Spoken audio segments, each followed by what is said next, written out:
ஒரு கிராமத்துல சோனம்னு பேர் கொண்ட ஒரு பொண்ணு ஹாஸ்பிட்டலுக்கு வெளியில சுண்டல் வித்துட்டு இருந்தா. வாங்க, சுட சுட சுண்டல் சாப்பிடுங்க. சுட சுட சுண்டல், நல்ல காரமான சுண்டல் உங்களுக்காக கொண்டு வந்திருக்கேன். இதுல அற்புதமான மசாலாவை போட்டிருக்கேன். இத சாப்பிடுறவங்க மனசு குளிரும். வாங்க, சுட சுட சுண்டல் சாப்பிடுங்க. சோனமோட சுண்டல் வியாபாரம் நல்லா போயிட்டு இருந்தது. ஹாஸ்பிட்டல்ல இருந்த பேஷண்ட் குணமாயி வெளியே வரும்போது ஒரு தடவையாவது சோனமோட கடையில சுண்டல் சாப்பிடுவாங்க. ஹாஸ்பிட்டலுக்கு வெளியில பிங்கிங்கிற பேர் கொண்ட பாப்படம் விற்கிற பொண்ணும் அங்க இருப்பா. பிங்கியோட பாப்படம் அவ்வளவு விற்காது. அதனால அவ சோனமை பார்த்து எப்போ சிடுசிடுன்னு இருப்பா. சுட சுட சுண்டலாம், கெட்டு போன மோசமான சுண்டல். எத்தனை நாளைக்கு முன்னாடி இருந்த சுண்டல் எல்லாம் கொண்டு வந்து இங்க விக்கிறாளோ தெரியல இந்த சோனம். உன்னோட மோசமான பாப்படை விட என்னோட சுண்டல் எவ்வளவோ நல்லா இருக்கும். உண்மையை சொல்லு, நீ குளிச்சு எத்தனை நாள் ஆகுது? சோனம் சாயந்தரம் வீட்டுக்கு திரும்பி வந்து உடம்பு சரியில்லாத வயசான தன்னோட அம்மாவுக்கு சேவை செய்வா. அப்புறம் அன்னைக்கு நடந்த விஷயங்கள் எல்லாத்தையும் அவகிட்ட சொல்லுவா. அம்மா, இன்னைக்கு ஒரு பணக்கார கஸ்டமர் எனக்கு 100 ரூபாய் டிப்ஸ் கொடுத்தாரு. அப்படின்னு என்னம்மா? யாராவது சாப்பிட்டு ரொம்ப சந்தோஷப்பட்டு எக்ஸ்ட்ரா பைசா கொடுத்தாங்கன்னா அதைத்தான் டிப்ஸ்னு சொல்லுவாங்க. இங்க பாருமா, ஒரு நல்ல பையனா பார்த்து கல்யாணம் பண்ணிக்க. என்னால எழுந்து எங்கேயும் கூட போக முடியாது. முதல்ல நீங்க நல்லபடியா குணமாவுங்க, அதுக்கப்புறம் நான் கல்யாணம் பண்ணிக்கிறேன். சோனம் அம்மாவோட உடல்நல நாளுக்கு நாள் மோசமாயிட்டே இருந்தது. ஒரு நாள் அவ அம்மாவை கூட்டிக்கிட்டு ஹாஸ்பிட்டல் போக வேண்டியதா ஆயிடுச்சு. பிங்கி அதை பார்த்துட்டு ரொம்ப சந்தோஷப்பட்டா. சோனமோட அம்மா ஹாஸ்பிட்டல்ல இருக்காங்க. இனிமே நிச்சயம் அவன் சுண்டல் விற்க வரமாட்டா. அதுக்குள்ள நான் சுண்டல் வியாபாரத்தை ஆரம்பிச்சிடுவேன். இந்த மாதிரி ஒரு நல்ல வாய்ப்பு நிச்சயம் கிடைக்கவே கிடைக்காது. பிங்கி பாப்படு விற்கிறத விட்டுட்டா, சுண்டல் விற்க ஆரம்பிச்சிட்டா. ஆனா பிங்கி விற்கிற சுண்டலோட சுவை மக்களுக்கு பிடிக்கவே இல்லை. அவளோட பாப்படு மாதிரியே அவளோட சுண்டல் வியாபாரமும் கம்மியாக தான் நடந்துச்சு. அங்கே சோனமோட அம்மா குணமாயிட்டாங்க. அப்புறம் அவள் மறுபடியும் சுண்டல் விற்க ஆரம்பிச்சிட்டா. சோனம் திரும்பி வந்ததும் அங்கே அவளோட கடையில் கஸ்டமர் கூட்டம் அதிகமாக வந்துச்சு. நான் சுண்டல் விற்ற போது யாருக்கும் பிடிக்கவே இல்லை. ஆனால் இவ விற்கிற சுண்டலை மட்டும் ஜனங்க எப்படி வாங்கி தின்றாங்க? இவளையும் இவளோட கஸ்டமரையும் நம்ம ஒரு வழி பண்ணி ஆகணும். பிங்கி மறைஞ்சிருந்து சோனம கண்காணிக்க ஆரம்பிச்சா. ஒரு நாள் சோனம் தன்னோட சுண்டல் கூடைய வெளியில வச்சுட்டு பாத்ரூம் போக உள்ள போனா. அப்போ பிங்கி அவளோட சுண்டல்ல அரிப்பு எடுக்கிற மருந்த போட்டுட்டா. அன்னைக்கு யாரெல்லாம் சுண்டல் சாப்பிட்டாங்களோ அவங்க எல்லாருக்கும் அரிக்க ஆரம்பிச்சிடுச்சு. இந்த பொண்ணோட சுண்டலை சாப்பிட்டதுனால தான் இப்படி அரிக்குது. இவளை இங்க இருந்து ஓட்டி விடுங்க. ஹாஸ்பிட்டல் வெளியில இருந்த சோனம அங்கிருந்து ஜனங்க துரத்தி விட்டாங்க. இதெல்லாம் பார்த்த பிங்கி ரொம்ப சந்தோஷப்பட்டா. இதத்தானே எதிர்பார்த்தேன். வீர்பூர் போற வழியில ரோட்டோரமா சோனம் உட்காந்து அழுதுகிட்டு இருந்தா. இனிமே நான் எங்க அம்மாவுக்கு எப்படி வைத்தியம் பார்ப்பேன்? சோனம் கிட்ட ஒரு வயசான அம்மா உணவு கேட்டு வந்தாங்க. இங்க பாருமா, உன் கூடையில் இருக்கிற சுண்டல்ல இருந்து கொஞ்சம் எடுத்துக்கூட, எனக்கு ரொம்ப பசி எடுக்குதுமா. அம்மா, இந்த சுண்டலை தயவு செஞ்சு சாப்பிடாதீங்க. இதுல யாரோ எதையோ கலந்துட்டாங்க. என்கிட்ட 100 ரூபாய் இருக்கு, இதை வேணா வச்சுக்கோங்க. எங்கேயாவது சாப்பாடு வாங்கி நீங்க சாப்பிடுங்க. சோனம் அந்த வயசான அம்மா கிட்ட தான் கையில இருந்த 100 ரூபாவை கொடுத்தா. அந்த வயசான அம்மா சுண்டல் இருக்கிற கூடையில கையை காட்டினா. கொஞ்சம் ஒலி வந்தது. அப்புறம் அந்த வயசான அம்மா போயிட்டாங்க. அந்த சுண்டலை எடுத்துக்கிட்டு சோனம் தன்னோட வீட்டுக்கு வந்தா. அவ எல்லா விஷயத்தையும் அவ அம்மா கிட்ட சொன்னா. எங்க, ஒரு ஸ்பூன் சுண்டலை நான் சாப்பிட்டு பார்க்கறேன், கொடு. இதுல உடம்பெல்லாம் அரிக்குதா என்னன்னு தெரிஞ்சிடும், கொடு. அம்மா ஒரு ஸ்பூன் சுண்டலை சாப்பிட்டாங்க. அந்த சுண்டலை சாப்பிட்டதும் சோனமோட அம்மா ஆரோக்கியமாயிட்டாங்க. இங்க பாருமா, நான் குணமாயிட்டா மாதிரி எனக்கு உணர்வு ஏற்படுது. அப்புறம் எனக்கு எங்கேயும் அரிக்கவும் இல்லைம்மா. அப்புறம் அது நீ ஏதோ தப்பா நினைச்சிட்டு இருக்கேன்னு எனக்கு தோணுது. நீ இதே சுண்டலை எடுத்துக்கிட்டு நாளைக்கு போய் மறுபடியும் வித்துட்டு வா.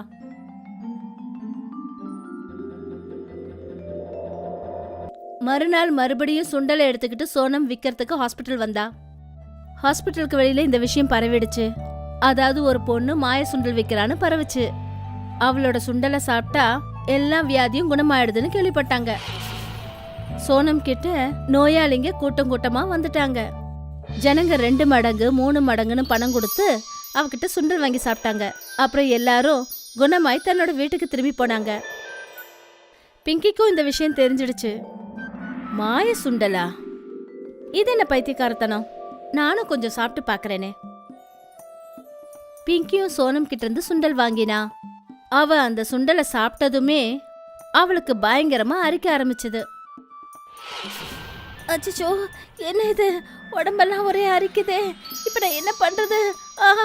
எல்லா இடத்துலயும் அரிக்குதே. நான் என்ன பண்றது? எனக்கு ஒன்றும் புரியலையே. என்னாச்சுன்னே தெரியலையே அம்மா. அந்த இடத்துல சோனம் எந்த அம்மாவுக்கு 100 ரூபாய் கொடுத்தாலோ அந்த அம்மா தூரத்துல நின்று சிரிக்கிறத கவனிச்சா. சோனம்க்கு புரிஞ்சிடுச்சு, அந்த மாய சுண்டல் அது அந்த அம்மா மூலமா கிடைச்ச அற்புதம்னு நினைச்சுக்கிட்டா. வயசான அம்மா பிங்கி கிட்ட போனாங்க. அவகிட்ட சொன்னாங்க, சரி, இனிமேலாவது அடுத்தவங்களோட பொருள்ல எதையாவது ஏடாகுடமா கலக்க மாட்டேன்னு சொல்லு. ஒருவேளை எனக்கு வாக்கு கொடுத்தா உனக்கு ஏற்பட்ட இந்த அரிப்பை நான் சரி பண்ணி விடுறேன். சீக்கிரமா எனக்கு இந்த அரிப்புல இருந்து விடுதலை வாங்கி கொடுங்க. நான் உங்களுக்கு வாக்கு கொடுக்கறேன். இனிமே இந்த மாதிரி காரியத்தை நான் எப்பவும் யாருக்கும் பண்ண மாட்டேன். அந்த அம்மா பிங்கிக்கு குணப்படுத்தினாங்க. அப்புறம் அவங்க மறைஞ்சிட்டாங்க. முன்னொரு காலத்துல நடந்த விஷயம். ராமுன்னு பேர் கொண்ட ஒரு ஏழை மனுஷன் அவரோட பொண்ணு வைஷாலி கூட இருந்தாரு. ராமுவுக்கு இப்போ ரொம்ப வயசாயிடுச்சு. அவருக்கு அவரோட பொண்ணு மேல பயங்கர கவலை இருந்தது. அப்பா, இந்த மருந்து குடிங்க. வைசாலி, என்னை மன்னிச்சிடுமா. எனக்கு உடம்பு சரியில்லாத காரணத்தினால உனக்கு ஒரு நல்ல வரனை பார்க்க முடியல. எத்தனையோ வருஷமா எத்தனையோ பேர் வீட்டில் வேலைக்காரனா நான் வேலை செஞ்சேன். அப்பவே ஒரு நல்ல பையனை தேர்ந்தெடுத்து உனக்கு கல்யாணம் பண்ணி வச்சிருந்தா நல்லா இருந்திருக்கும். அப்பா, என் கல்யாணத்தை பத்தி நினைச்சு நீங்க ஏன் இவ்ளோ கவலைப்படுறீங்க? நான் கல்யாணம் பண்ணிக்க விரும்பலப்பா. அப்புறம் உங்களை விட்டுட்டு என்னால போக முடியாதுப்பா. அப்புறம் ஒரு நாள் வைஷாலி கிணத்துல போய் தண்ணி எடுக்க போனா. அவ திரும்பி வந்து பார்த்தப்ப ராமுவோட சுவாசம் நின்னு போயிருந்ததை அவ கவனிச்சா. அப்பா, அப்பா, கண்ணை திறங்கப்பா. அப்பா, என்னை இந்த மாதிரி எல்லாம் விட்டுட்டு நீங்க போக கூடாதுப்பா. அப்பா. ராமுக்கு பக்கத்துல ஒரு தலப்பாய் இருந்தது. அப்புறம் அந்த தலப்பாகைக்கு கீழே ஒரு லெட்டர் இருந்துச்சு. அவ அந்த லெட்டரை படிச்சா. அம்மா, உங்ககிட்ட கொடுக்கறதுக்கு என்கிட்ட எதுவுமே இல்லம்மா. என்கிட்ட இருக்கிற ஒரே ஒரு மந்திர தலப்பாக மட்டும்தான். இதை மட்டும்தான் நான் உனக்காக விட்டுட்டு போறேன். இதை தலையில போட்டுக்கிட்டீங்கன்னா உன்னுடைய ரூபத்தை மாத்திக்கலாம். ஆனா கஷ்டம் வரும்போது மட்டும்தான் நீ இதை பயன்படுத்திக்கணும்மா. அப்புறம் நீ ஒரு முக்கியமான விஷயத்த ஞாபகம் வச்சுக்கணும். அதாவது இந்த மந்திர தலப்பாகையோட சக்தி பகல்ல மட்டும்தான் இருக்கும். ஏன் மந்திர தலப்பாகையே, என்ன நீ எங்க அப்பா மாதிரி மாத்து. வைஷாலி ராமுவா மாறினா. கொஞ்ச நாளைக்கு அப்புறம் வைஷாலியோட வீட்ல தானியங்கள் முடிஞ்சு போச்சு. அவ கையில பணமும் கிடையாது. இப்ப நான் என்ன பண்றது? இந்த மந்திர தலப்பாகை ரூபத்தை மட்டும்தான் மாத்தும். செலவுக்கு இது பணம் கொடுக்காது. நான் எங்கேயாவது போய் வேலை தேடியாகணும். ஆனா ஒரு பொண்ணுக்கு யார் வேலை கொடுப்பாங்க? அதனால நான் ஒரு பையனா மாறி வேலை கேட்க போறேன். வைஷாலி ஒரு பையன் மாதிரி ரூபம் எடுத்துக்கிட்டா. அப்புறம் வேலை தேடி அலைய ஆரம்பிச்சா. வைஷாலி வேலை தேடி தேடி சீதா நகருக்கு போய் சேர்ந்தா. இங்க பாருங்க, உங்களுக்கு வேலை செய்ய ஏதாவது ஆள் தேவைப்படுதா? அம்மா, உன் பேர் என்ன? என் பேரு வைசாலி. அல்ல, என் பேரு விஷால். வைஷாலிக்கு ஒரு பெரிய துணி வியாபாரி கிட்ட வேலை கிடைச்சது. வைஷாலி அந்த இடத்துல ரொம்ப கஷ்டப்பட்டு வேலை செஞ்சா. அப்புறம் அந்த கடைக்கு வர கஸ்டமர் கிட்ட ரொம்ப மரியாதையோட அவ நடந்துக்கிட்டா. விஷால் இந்த கடைக்கு வந்ததுல இருந்து என்னுடைய வியாபாரம் நல்லபடியா நடக்குது. இவனோட சம்பளத்தை நான் டபுள் ஆக்க போறேன்.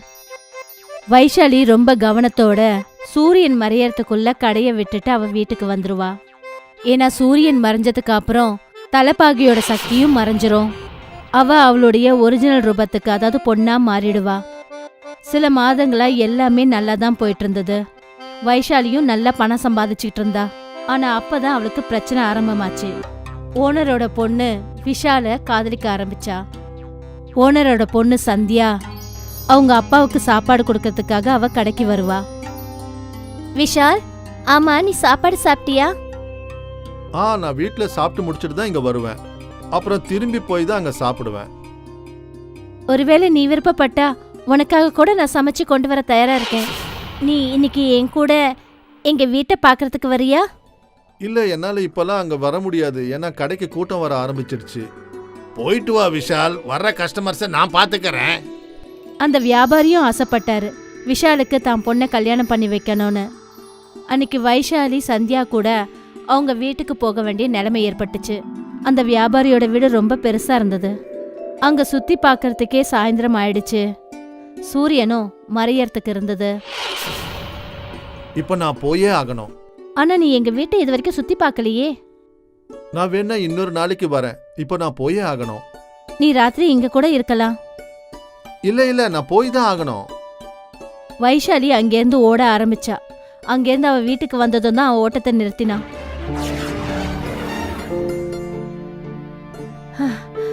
அட கடவுளே, இன்னைக்கு எப்படியோ நான் தப்பிச்சிட்டேன். வைஷாலிக்கு என்ன பண்றதுன்னே அவளுக்கு புரியவே இல்லை. அவளே ஒரு பொண்ணு, அதனால அவ அந்த வியாபாரியோட பொண்ணையும் கல்யாணம் பண்ணிக்க முடியாது. ஒருவேளை அந்த வியாபாரி கிட்ட அவ உண்மையை சொல்லிட்டான்னா அவளோட வேலை போயிடும். நிச்சயமா வேலையை என்னால விட முடியாது. ஒருவேளை ஓனர் கல்யாணத்தை பத்தி ஏதாவது பேசினா நான் ஏதாவது ஒரு காரணம் சொல்லிப்பேன். வியாபாரி வைஷாலி கிட்ட, அதாவது விஷால் கிட்ட கல்யாணத்தை பத்தி பேச ஆரம்பிச்சார்னா அவ ஏதாவது ஒன்னு சொல்லி அந்த விஷயத்தையே மாத்திருவா. ஒரு நாள் அந்த வியாபாரி தன்னோட பொண்ணு கிட்ட சொன்னாரு, இந்த விஷால் தன்னை பத்தி எதுவுமே எதுக்காக சொல்ல மாட்டேன்றான். அவனுக்கு சம்பந்தப்பட்ட விஷயத்தை எதையுமே சொல்ல மாட்டேங்கிறான். இன்னைக்கு சாயந்தரம் இவன் பின்னாடியே அவன் வீட்டுக்கு நீ போ. இவன் எங்க இருக்கான்னு நீ தெரிஞ்சுக்கிட்டு வா. அன்னைக்கு சாயந்தரம் சந்தியா விஷாலோட பின்னாடி போனா. அவன் உருவம் மாறுறத அவ பாத்துட்டா. சந்தியாவோட மனசும் உடைஞ்சு போச்சு. அவ நேரா போய் எல்லா விஷயத்தையும் தன்னோட அப்பா கிட்ட சொல்லிட்டா. அது எப்படி முடியும்? மறுநாள் வைஷாலி விஷால் மாதிரி மாறி அந்த கடைக்கு வந்தப்ப அந்த வியாபாரி அவன்கிட்ட என்ன சொன்னார்னா, யார் நீ? உன்னா பையனா? உண்மைய சொல்லு, இல்லனா நீ பொய் சொன்ன குற்றத்துக்காக உன்னை போலீஸ்ல புடிச்சு கொடுத்துருவேன். வைஷாலி அந்த தலைப்பாகையை எடுத்துட்டு தன்னோட ஒரிஜினல் ரூபத்துக்கு வந்தா. அப்புறம் அழ ஆரம்பிச்சா.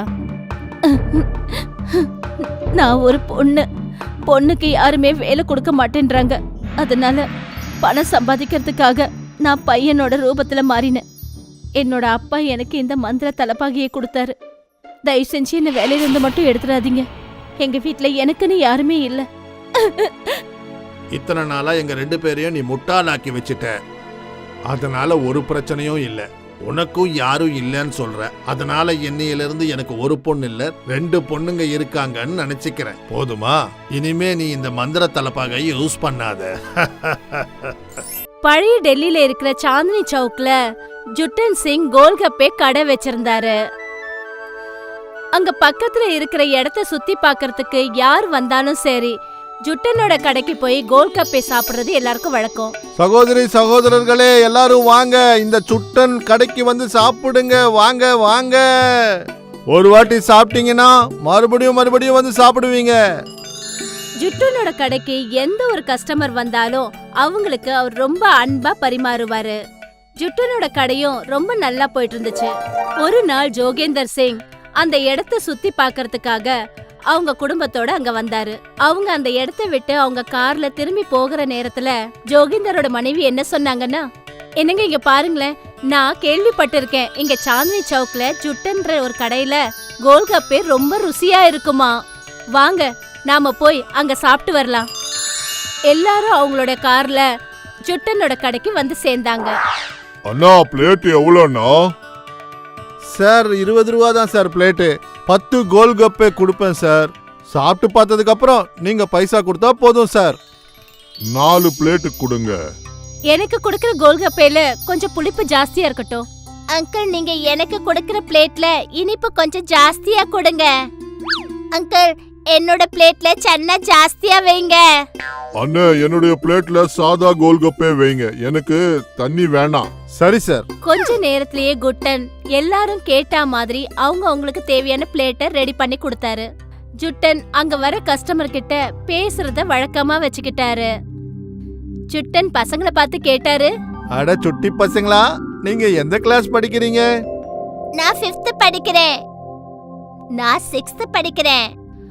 ஜோகிந்தர் எப்பெல்லாம் சமயம் கிடைக்குதோ அப்பெல்லாம் அவரு பணக்காரர்னு காமிச்சுப்பாரு. 2 பசங்களும் கிறிஸ்டோபர் இன்டர்நேஷனல் ஸ்கூல்ல படிக்கிறாங்க.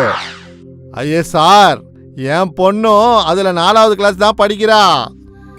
அவர் சொன்னதை கேட்டதும் ஜோகிந்தர் சிங்குக்கு ஒரே ஆச்சரியம். ஒரு சாதாரண கோல்கப்பை கடை வச்சிருக்கிறவன் தன் பொண்ணை இவ்வளவு பெரிய ஸ்கூல்ல படிக்க வைக்கிறானா அப்படின்னு நினைச்சு அவனுக்கு ரொம்ப பொறாமையா ஏற்படுது.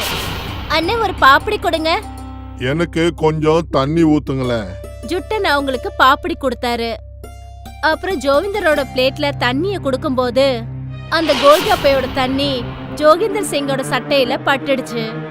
அடடடடட, இப்படி நடந்துடுச்சே, என்ன மன்னிச்சிருங்க ஐயா. தெரியாம தண்ணி உங்க சட்டு மேல விழுந்துடுச்சு.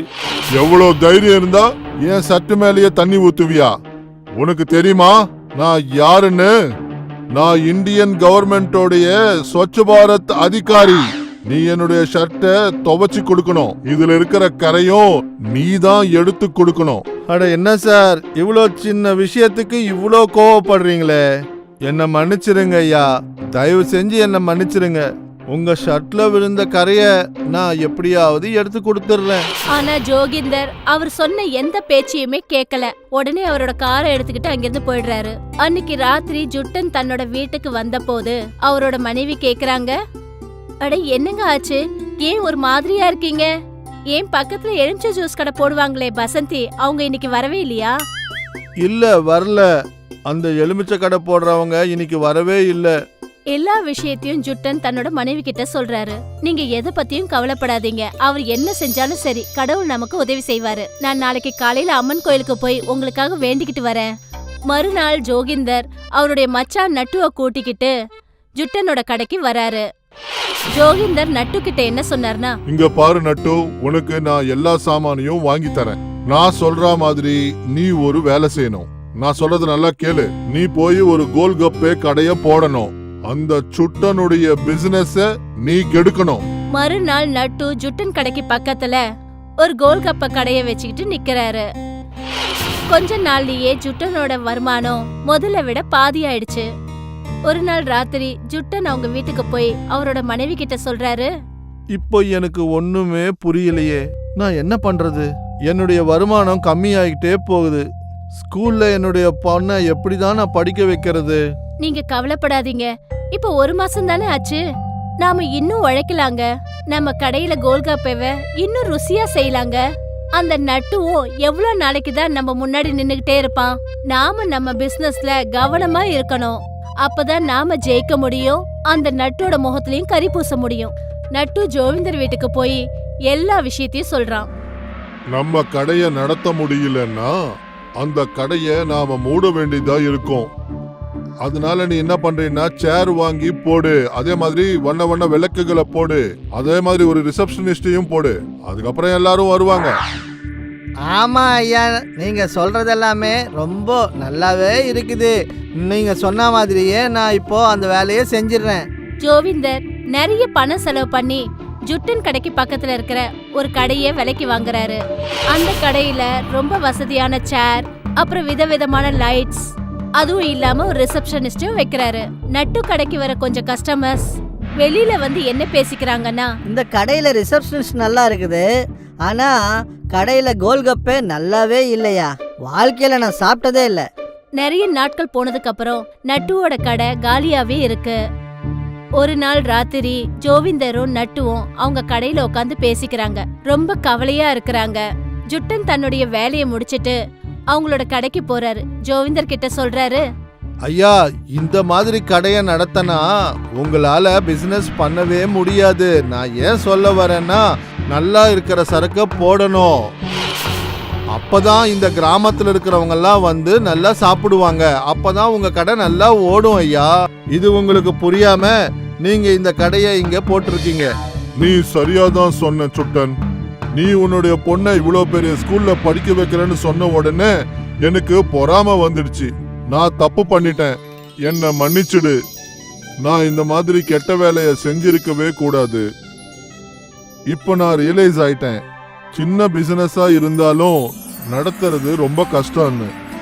படிக்கிறதுல உங்க பொண்ணா இருந்தான்னா என் பொண்ணா இருந்தான்னா அவங்க நல்லா படிக்கணும், அதுதான் எல்லாருக்குமே நல்ல விஷயம். ஜோகிந்தர் அந்த கடையை மூடிட்டு நட்டுவை கூட்டிக்கிட்டு அந்த இடத்த விட்டே அவர் போயிடுறாரு. இப்ப ஜுட்டனோட கடை மறுபடியும் நல்லபடியா போக ஆரம்பிச்சது.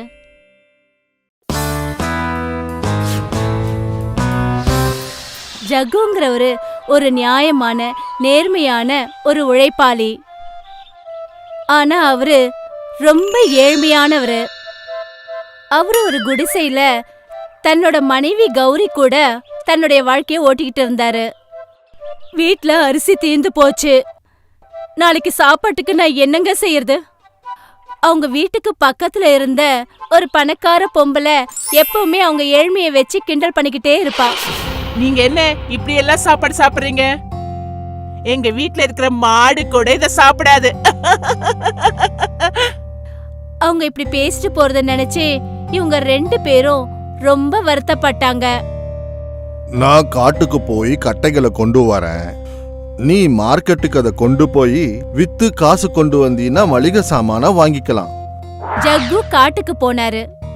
கொஞ்சம் கொஞ்சமா விறக வெட்டி சேகரிச்சு வச்சாரு. அவர் ஒரு பெரிய மரத்துல இருக்கிற விழுதுகளை வெட்டுறதுக்காக போனாரு. வெட்டுறதுக்கு கோடாலிய ஓங்கும் போது அப்போ அவருக்கு ஒரு குரல் கேட்டுச்சு. என்ன வெட்டாதீங்க, என்ன வெட்டாதீங்க, என்ன வெட்டாதீங்க. இது யாருடைய குரல்? யார் இருக்காங்க அங்க? நான் தான், உன் முன்னாடி நிக்கிற இந்த மரம்தான். அந்த மரம் பேசுறத கேட்ட உடனே அவருக்கு ரொம்ப ஆச்சரியமாயிடுச்சு. ஜக்கு அந்த மரத்துக்கிட்ட என்ன சொன்னாருன்னா, ஒருவேளை நான் உன்னை வெட்டாம போனா சந்தைக்கு போய் நான் எதை விற்க முடியும்? அவர் கையில அரிசி வாங்குறதுக்கு கூட காசு இல்ல அப்படின்னு சொன்னாரு. நான் ஒரு மாயா மரம், நான் உன்னுடைய தேவைகள் எல்லாத்தையும் தீர்த்து வைப்பேன். நீ உனக்கு என்ன வேணும்னு கேட்டா அதை நான் கொடுப்பேன். மரம் அப்படி சொன்னதும் கொஞ்ச நேரத்துக்குள்ள அந்த இடத்துல நிறைய அரிசி, பருப்பு, மாவு இதெல்லாம் வந்துடுச்சு. அத பார்த்ததும் ஜக்குக்கு ரொம்ப சந்தோஷம். ரொம்ப நன்றி மாயா மரமே, நீ எனக்கு தேவையானது எல்லாத்தையும் கொடுத்துட்ட. 1 மாசத்துக்கு தேவையான மளிகை சாமான பார்த்து கௌரிக்கு ரொம்ப சந்தோஷமாயிடுச்சு. இனிமே நாம பட்னியா இருக்க வேண்டிய அவசியமே இல்ல. அந்த சமயம் பக்கத்து வீட்டுக்காரி வந்தா. அங்க இருக்கிற பொருட்களை பார்த்துட்டு, இவ்வளவு சாமான்களா? அதுவும் இந்த ஏழைங்க கிட்ட? பக்கத்து வீட்டுக்காரி அந்த கௌரி கிட்ட தன்னோட பையனுக்கு பிறந்த நாள்னு சொல்லி அவங்கள கூப்பிட்டா. சாயங்காலம் நடக்க போற பார்ட்டில ஏதாவது கிழிஞ்சு போன புடவையெல்லாம் கட்டிக்கிட்டு வந்துடாத. ஆனா கௌரி கிட்ட பாவம் நல்லதா ஒரு புடவை கூட இல்ல. அதனால அவ ரொம்ப சோகமாகி அழ ஆரம்பிச்சிட்டா.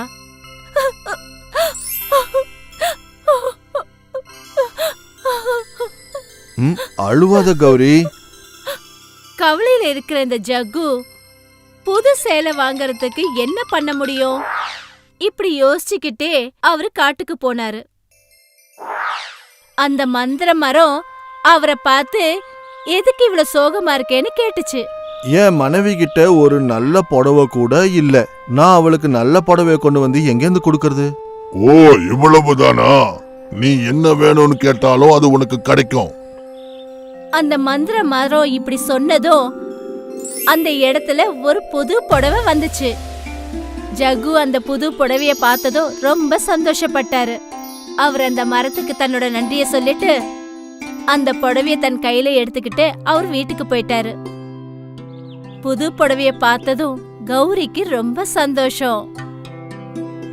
அந்த புது புடவைய கட்டிக்கிட்டு அவ ஜக்கு கூட சேர்ந்து பக்கத்து வீட்டுல நடக்கிற பார்ட்டிக்கும் போனா.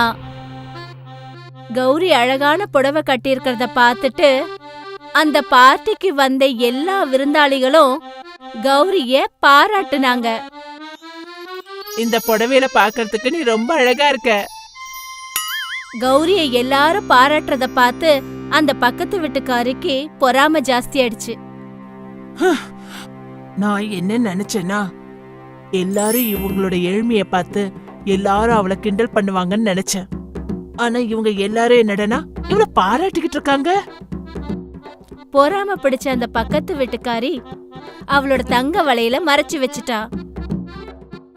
அப்புறம் கௌரி தான் அந்த தங்க வளையல திருடிட்டான்னு பழி அவ மேல போட்டுட்டா. அது மட்டும் இல்லாம எல்லாரும் முன்னாடியும் அவளை அவமானப்படுத்தி பேசுனா. பாருங்க பாருங்க, இந்த கௌரி என்னுடைய வளையல திருடிட்டா.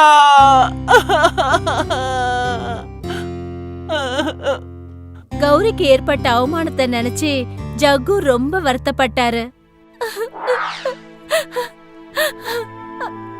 அவ்வளவு விலையுயர்ந்த வளையல நம்மளால எப்படி திருப்பி கொடுக்க முடியும்?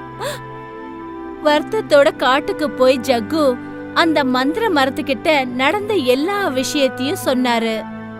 அழுதுட்டு சொன்னாரு, அவ்வளோ விலை உயர்ந்த வளையல நான் எங்க இருந்து கொண்டு வந்து கொடுப்பேன்? அந்த மரம் சிரிச்சது. அப்புறம் சொல்லுச்சு, அட இதுதான் விஷயமா? உனக்கு என்ன தேவையோ நிச்சயம் அது கிடைக்கும்.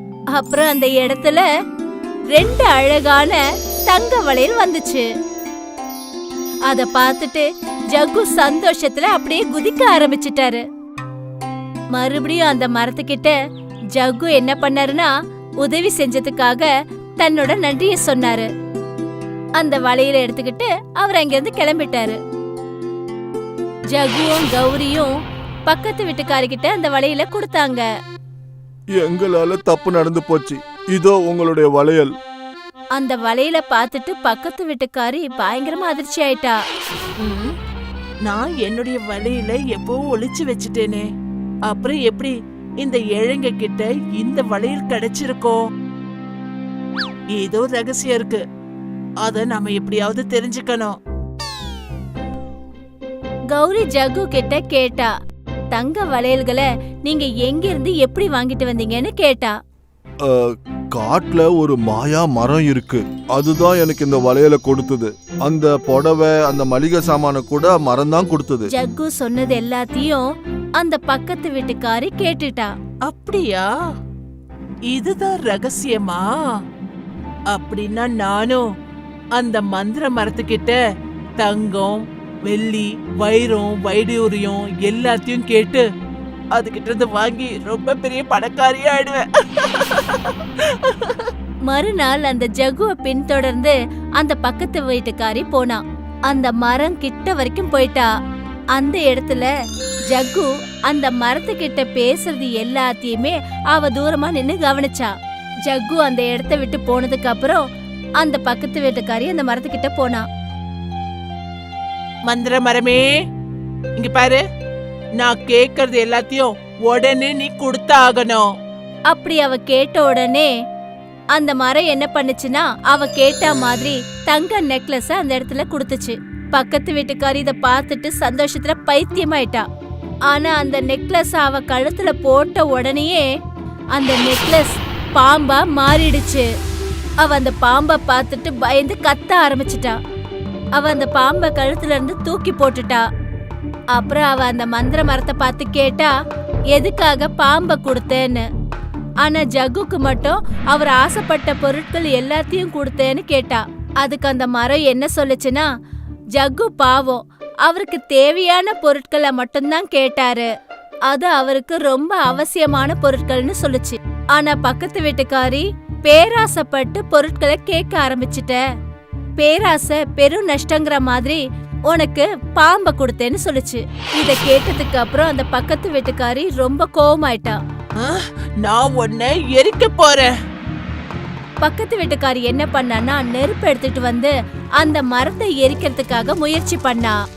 ஆனா அந்த மரம் எரியவே இல்ல.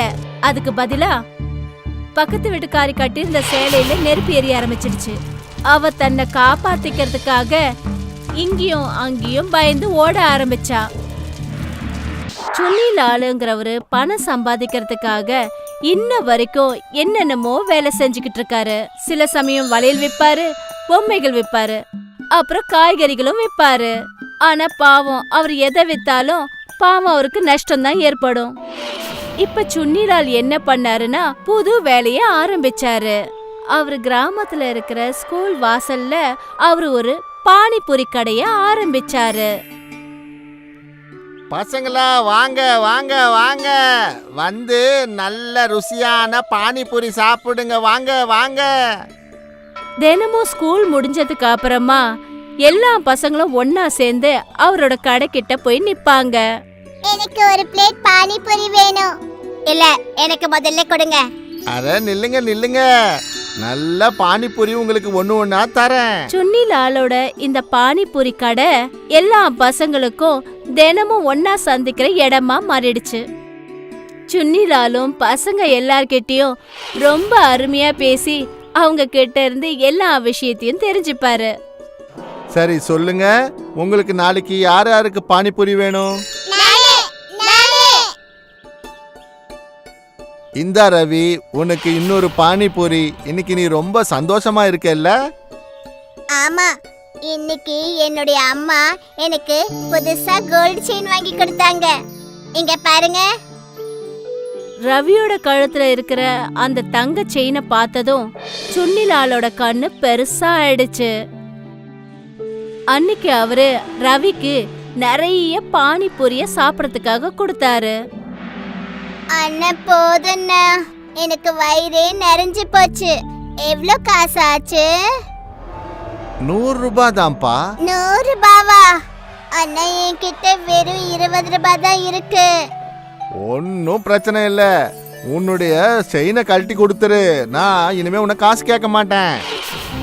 பாவம் அந்த சின்ன பையன் ரவியும் தன்னோட கோல்டு செயினை எடுத்து அந்த சுன்னிலால் கையில கொடுத்தான். இதே மாதிரி ரொம்ப நாளா சுன்னிலால் என்ன பண்ணாருன்னா சின்ன பசங்களை ஏமாத்தி அவங்க கிட்ட இருந்த விலையுயர்ந்த பொருட்களை வாங்கி அவங்கள முட்டாளாக்கினாரு.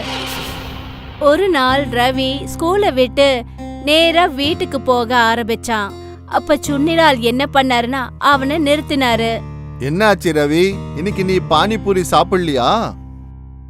வேண்டாம், நான் தினமும் பானிபூரி சாப்பிடக்கூடாது. ஏன்னா அம்மா எனக்கு பணம் கொடுக்கல.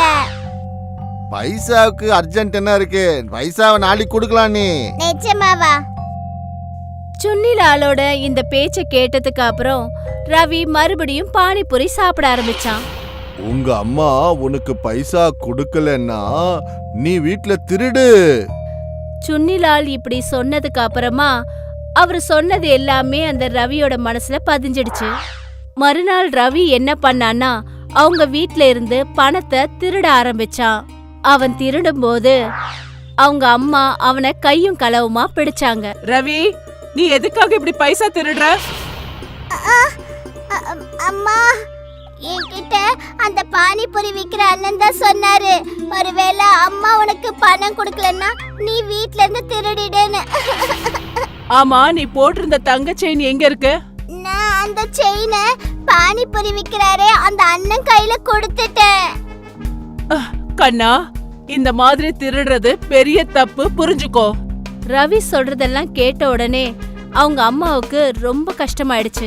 மறுநாள் ஸ்கூல் முடிஞ்சு ரவி அந்த பானிபூரி கடைக்கிட்ட போய் பானிபூரி சாப்பிடறதுக்காக போனான். அப்போ எப்பவும் போல சுன்னிலால் என்ன பண்ணாருன்னா ரவிக்கு பானிபூரி சாப்பிடறதுக்காக கொடுத்தாரு. இந்தா இன்னொரு பானிபூரி.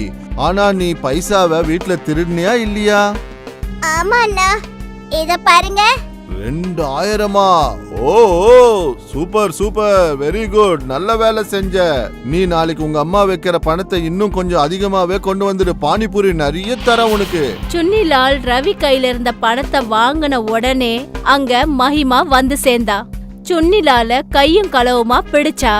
ஓஹோ, நீதான் அந்த மோசமான பானிபூரிக்காரனா? என் பையன் கிட்ட இருந்து தங்க செயினை திருடி இருக்க, அப்புறம் அவன் கிட்ட திருடுறதுக்கு வேற சொல்லி கொடுத்திருக்கியா? இல்ல இல்ல, என்ன மன்னிச்சிருங்க. இதோ உங்க பணம், உங்க தங்க செயின். இதை எடுத்துக்கிட்டு என்ன கொஞ்சம் விட்டுடுங்களேன். நான் இங்க இருந்து எங்கேயாவது தூரமா போயிடுறேன். இனிமே உங்க மூஞ்சில கூட நான் வந்து முழிக்கவே மாட்டேன். உன்னை போலீஸ் கிட்ட கொண்டு போறதுதான் சரியான பனிஷ்மெண்ட். அதுக்கப்புறம் என் பையன் கிட்ட நீ நடந்துக்கிட்ட மாதிரி எந்த பசங்க கிட்டயும் நீ நடந்துக்க மாட்டல. இந்த கதையிலிருந்து நாம 2 பாடத்தை கத்துக்கிட்டோம். அதாவது ஏமாத்துறவனுக்கும் தப்பு செய்யறவனுக்கும் அவன் செய்யற தப்புக்கு நிச்சயமா தண்டனை கிடைச்சே ஆகும். 2வது பாடம் என்னன்னா, நாம நம்ம பசங்களை மோசமானவங்க கிட்ட இருந்து காப்பாத்திக்கிறதுக்காக நாம நல்ல விஷயங்களை நம்ம பசங்களுக்கு புரிய வைக்கணும்.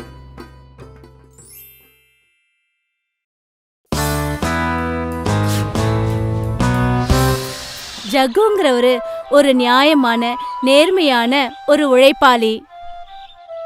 ஆனா அவரு ரொம்ப ஏழ்மையானவரு. அவரு ஒரு குடிசையில தன்னோட மனைவி கௌரி கூட தன்னுடைய வாழ்க்கைய ஓட்டிக்கிட்டு இருந்தாரு. வீட்ல அரிசி தீர்ந்து போச்சு. நாளைக்கு சாப்பாட்டுக்கு நான் என்னங்க செய்யறது? அவங்க வீட்டுக்கு பக்கத்துல இருந்த ஒரு பணக்கார பொம்பளை எப்பவுமே அவங்க ஏழ்மைய வச்சு கிண்டல் பண்ணிக்கிட்டே இருப்பா. நீங்க என்ன இப்படி எல்லாம் சாப்பாடு சாப்பிடுறீங்க? எங்க வீட்ல இருக்கிற மாடு கூட இத சாப்பிடாது. அவங்க இப்படி பேசிட்டு போறத நினைச்சு இவங்க 2 பேரும் ரொம்ப வருத்தப்பட்டாங்க. நான் காட்டுக்கு போய் கட்டைகளை கொண்டு வரேன், நீ மார்க்கெட்டுக்கு அதை கொண்டு போய் வித்து காசு கொண்டு வந்தீன்னா மளிகை சாமான வாங்கிக்கலாம். ஜக்கு காட்டுக்கு போனாரு. கொஞ்சம் கொஞ்சமா விறக வெட்டி சேகரிச்சு வச்சாரு.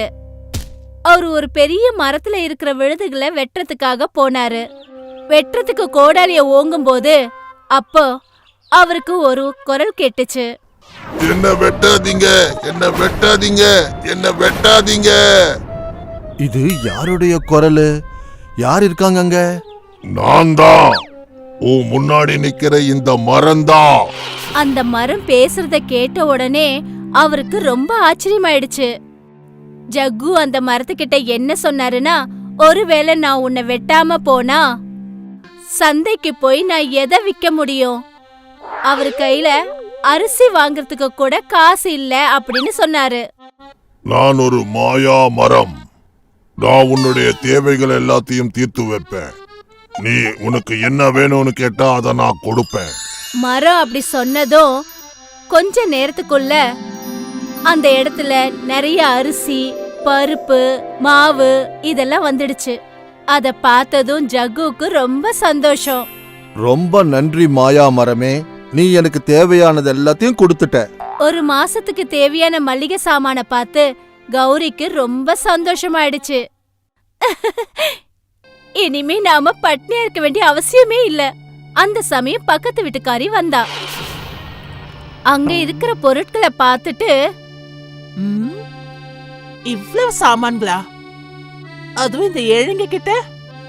பக்கத்து வீட்டுக்காரி அந்த கௌரி கிட்ட தன்னோட பையனுக்கு பிறந்த நாள்னு சொல்லி அவங்கள கூப்பிட்டா.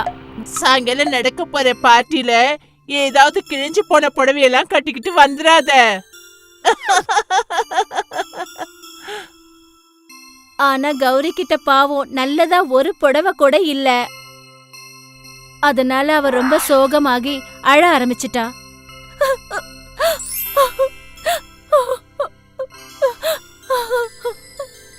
அழுவாத கௌரி. கவலையில இருக்கிற இந்த ஜக்கு புது சேலை வாங்கறதுக்கு என்ன பண்ண முடியும்? இப்படி யோசிச்சுக்கிட்டே அவரு காட்டுக்கு போனாரு. அந்த மந்திர மரம் அவரை பார்த்து, எதுக்கு இவ்வளவு சோகமா இருக்கேன்னு கேட்டுச்சு. என் மனைவி கிட்ட ஒரு நல்ல புடவை கூட இல்ல. நான் அவளுக்கு நல்ல புடவைய கொண்டு வந்து எங்கேருந்து கொடுக்கறது? ஓ, இவ்வளவுதானா? நீ என்ன வேணும்னு கேட்டாலும் அது உனக்கு கிடைக்கும். அந்த மந்திர மரம் இப்படி சொன்னதும் அந்த இடத்துல ஒரு புது புடவை வந்துச்சு. ஜக்கு அந்த புது புடவைய பார்த்ததும் ரொம்ப சந்தோஷப்பட்டாரு. அவர் அந்த மரத்துக்கு தன்னோட நன்றிய சொல்லிட்டு அந்த புடவைய தன் கையில எடுத்துக்கிட்டு அவர் வீட்டுக்கு போயிட்டாரு. புது புடவைய பார்த்ததும் கௌரிக்கு ரொம்ப சந்தோஷம். அந்த புது புடவைய கட்டிக்கிட்டு அவ ஜக்கு கூட சேர்ந்து பக்கத்து வீட்டுல நடக்கிற பார்ட்டிக்கும் போனா. கௌரி அழகான புடவை கட்டியிருக்கிறத பார்த்துட்டு அந்த பார்ட்டிக்கு வந்த எல்லா விருந்தாளிகளும் கௌரிய பாராட்டுனாங்க. இந்த புடவையில பாக்குறதுக்கு நீ ரொம்ப அழகா இருக்க. கௌரிய எல்லாரும் பாராட்டுறத பார்த்து அந்த பக்கத்து வீட்டுக்காரிக்கு பொறாம ஜாஸ்தி ஆயிடுச்சு. நான் என்ன நினைச்சேன்னா எல்லாரும் இவங்களோட ஏழ்மைய பார்த்து எல்லாரும் அவளை கிண்டல் பண்ணுவாங்கன்னு நினைச்சேன். ஆனா இவங்க எல்லாரும் என்னடனா இவள பாராட்டிக்கிட்டு இருக்காங்க. பொறாம பிடிச்ச அந்த பக்கத்து வீட்டுக்காரி அவளோட தங்க வளையல மறைச்சு வச்சுட்டா. அப்புறம் கௌரி தான் அந்த தங்க வளையல திருடிட்டான்னு பழி அவ மேல போட்டுட்டா. அது மட்டும் இல்லாம எல்லாரும் முன்னாடியும் அவளை அவமானப்படுத்தி பேசினா. பாருங்க பாருங்க, இந்த கௌரி என்னுடைய வளையல திருடிட்டா.